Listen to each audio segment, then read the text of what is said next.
Hi, and welcome to Forgiveness in 5. I'm Susan Bolinger. We're going to talk a few minutes about soul ties.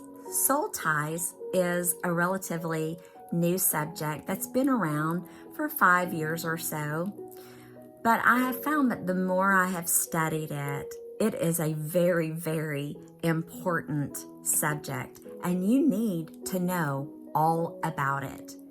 So first, we're going to talk about what is a soul tie. Well, it is linkage in the soul realm between two people. And it links their souls together, and it can bring forth beneficial results, or it can bring forth detrimental results. It means that your mind, will, and emotions are influenced by the thoughts or actions of another person. It's where or who you take your pain to. That person.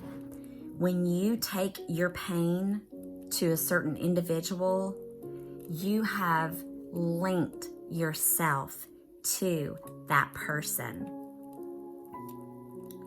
That's why it is very critical that you take your burdens to the Lord and leave them there, because you know He's not going to turn on you. He only wants what's best. So in most cases, I would tell you, just take it to the Lord, because ain't nobody else going to know exactly what you need to do for your life except for Him. But how are soul ties formed? Well, there are 3 different ways. And tonight, we're only going to talk about one of them, and that is through close friendships. It's like your best friend. There are many examples in the Bible, but the one that comes to my mind the first is the story of Ruth and Naomi. Ruth loved Naomi, and they lived in the land of Moab. After Naomi, Ruth, and Orpah's husbands passed away, Naomi made the decision she was going to move back to the land of Bethlehem, Judah. And she encouraged both of her daughter-in-laws to stay in the land of Moab. Go back to your families. You will find another man to marry here, and your families can take care of you and support you. And Orpah chose to stay in the land of Moab, but Ruth had other plans. She told Naomi, "No, I am not staying here. I love you. I honor you as my mother-in-law. And where you go, I'm going. Where you lodge, I will lodge. What you eat, I'm going to eat. And who you pray to, I'm going to pray to, because I love you that much."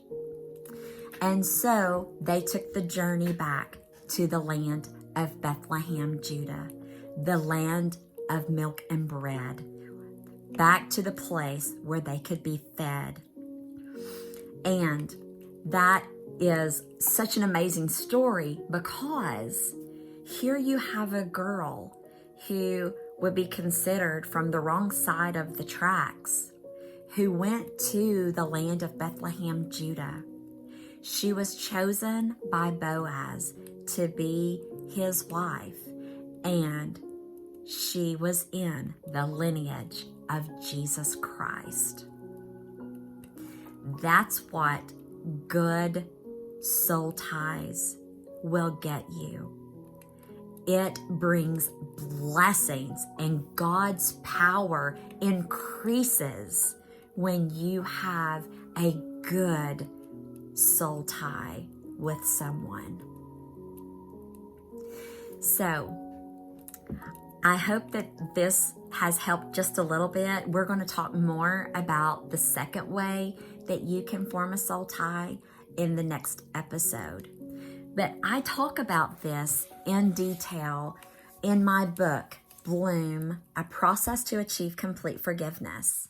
And I hope that you will consider getting that for yourself. It's an amazing journey, not because I wrote it. It's an amazing journey because it came straight from the Holy Ghost. And it is a journey that will set you free, completely free of the past. Oh, I'm so thankful to Him for freedom, because freedom is achieved when forgiveness is given. I'm praying blessings over you and your family, and I'll see you next time on Forgiveness in 5.